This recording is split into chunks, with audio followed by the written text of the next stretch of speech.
Hello বন্ধুরা, welcome back to my channel. আমার চ্যানেলে তোমাদের অনেক অনেক স্বাগত। আশা করি তোমরা সবাই ভালো আছো, আমিও খুব ভালো আছি। তো চলে এসেছি তোমাদের জন্য নতুন আরও একটি ভিডিও নিয়ে। ভিডিওটি হলো কোণার্কের সূর্য মন্দির। তো সেটাই তোমাদের আজকে দেখাবো ঘুরে। তো এই যাওয়ার পথে এই যে এখানে সারি সারিভাবে সব মেলার মতো বসেছে, আর দেখতে খুব ভালোও লাগছে।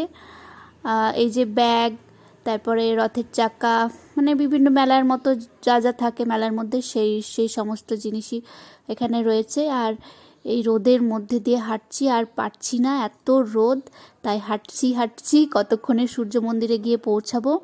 তো তোমরা দেখতে থাকো আর সঙ্গে থাকো, আর আমার ভিডিওটি স্কিপ না করে পুরোটা দেখবে। তো চলো। এই মন্দিরটি 1300 শতাব্দীতে নির্মিত এবং ভারতের উড়িষ্যা রাজ্যের পুরী জেলার কোণার্ক শহরে অবস্থিত। অনুমান করা হয় যে 1255 খ্রিস্টাব্দে প্রথম নরসিংহদেব মন্দিরটি নির্মাণ করেছিলেন। মন্দিরটি একটি বিশাল রথের আকারে তৈরি, যার মূল অংশ এখন ধ্বংসপ্রাপ্ত। মন্দিরটি ইউনেস্কো বিশ্ব ঐতিহ্যবাহী স্থানের তালিকাতে রয়েছে। কোণার্ক নামটি সংস্কৃত কোণ এবং অর্ক এই শব্দ দুটি নিয়ে তৈরি। কোণ শব্দের অর্থ হল কোণা বা কোণ, এবং অর্ক শব্দের অর্থ হল সূর্য, অর্থাৎ সূর্যের বিভিন্ন কোণের অবস্থান এই মন্দিরে গুরুত্বপূর্ণ। এই মন্দিরটি ইউরোপীয় নাবিকদের কাছে ব্ল্যাক প্যাগোডা নামে পরিচিত ছিল।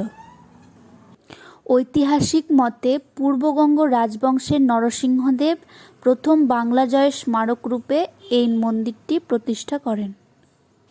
পৌরাণিক মতে শ্রীকৃষ্ণের পুত্র শাম্ব এই মন্দিরটি নির্মাণ করেন। মন্দিরে সূর্য দেবতার যে বিশাল মূর্তিটি ছিল তা এখন আর নেই। সময়ের সাথে সাথে এই মন্দিরের অনেকটাই আজ ধ্বংসপ্রাপ্ত। এর পেছনে কয়েকটি কারণ অনুমান করা হয়। প্রথমত, উড়িষ্যার ইতিহাস অনুযায়ী 1508 সাল নাগাদ কালা পাহাড়ের আক্রমণে কোণার্ক মন্দির প্রথম ধ্বংসপ্রাপ্ত হয়। এই কালা পাহাড় ছিলেন বাংলার সুলতান সুলেমান খান কররানীর সেনাপতি। আরেকটি মত অনুযায়ী নরসিংহদেব একজন মুসলিম মেয়েকে বিয়ে করার জন্য বহিষ্কৃত হন, তাই প্রতিশোধ নেওয়ার জন্য তিনি নিজেই মন্দির ধ্বংস করেন।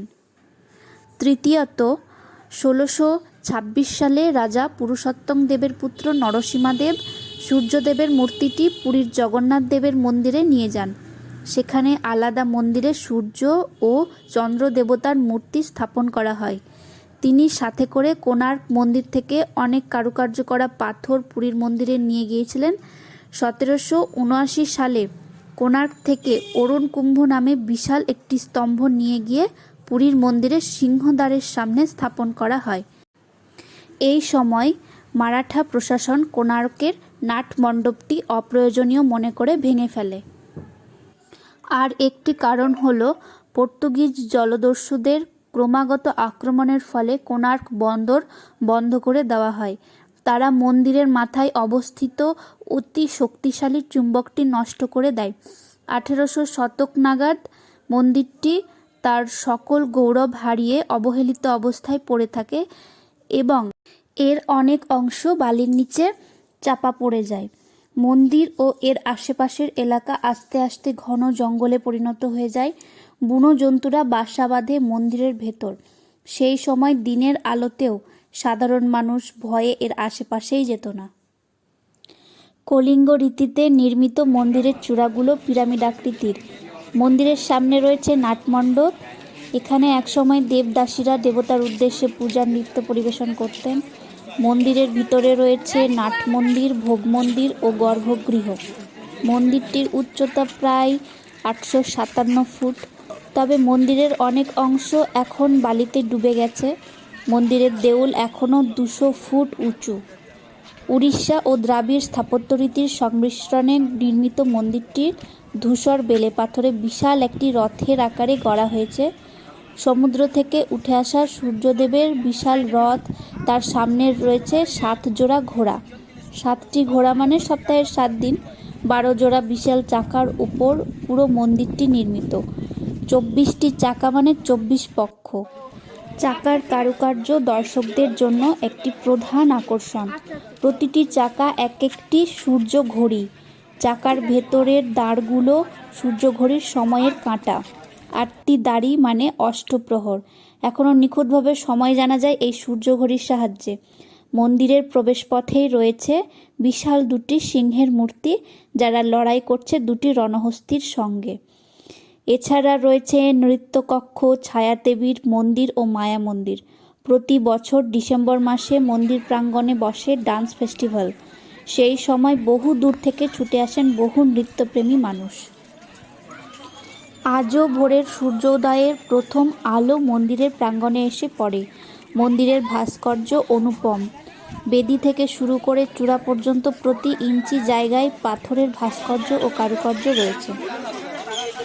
দেবতা, অপ্সরা, কিন্নর, যক্ষ, গন্ধর্ব, নাগ, মানুষ, তারপরে রয়েছে রাজার যুদ্ধ প্রস্তুতি, 6 হাতের শিব, রাজদরবারের নানান দৃশ্য, 6 হাতের শিব, পৌরাণিক বিভিন্ন ঘটনার প্রতিরূপ, নৃত্যরত নরনারী, প্রেমিক যুগল ফাঁদ দিয়ে হাতি ধরা শিকারের দৃশ্য ফুটিয়ে তোলা হয়েছে এই পাথরের বুকে। বিংশ শতাব্দীতে প্রত্নতত্ত্ববিদরা কোণার্ক মন্দির পুনরাবিষ্কার করেন। 300 বছর ধরে বালির স্তূপের নিচে অনাদর ও অবহেলায় পড়ে থাকা এই সূর্য মন্দিরটিকে 1904 সালে বড়লাট লর্ড কার্জন উদ্ধার করেন। কোণার্ক সূর্য মন্দিরের পরিকাঠামোর জন্য লোহার বিম ব্যবহার করা হয়েছিল। এই দেখো, এখানে লোহার বিমগুলি রাখা রয়েছে। কোণার্ক মন্দিরের অনেক শিল্পকীর্তি এখন সূর্য মন্দির জাদুঘর ও উড়িষ্যার জাতীয় জাদুঘরে রয়েছে। প্রতিদিন প্রচুর লোক কোণার্কের সূর্য মন্দির দেখতে আসেন। প্রাচীন ভারতীয় স্থপতি ও ভাস্করদের শিল্পকলা ও সৃষ্টিশীলতা দেখলে আজও মানুষকে বিস্ময়ে অবাক হয়ে যেতে হয়। আমার এখন সূর্য মন্দির দর্শন সারা। কোণার্কের সূর্য মন্দিরের আমার এই ভিডিওটি তোমাদের কেমন লাগলো কমেন্টে অবশ্যই জানিও তোমরা। ভিডিওটি ভালো লাগলে একটি লাইক দিও, তাহলে আমি পরবর্তীকালে তোমাদের জন্য এরকম আরও ভিডিও আনার উৎসাহ পাবো। আমার চ্যানেলে নতুন হলে তোমরা আমার চ্যানেলটিকে সাবস্ক্রাইব করে আমার পাশে থেকো।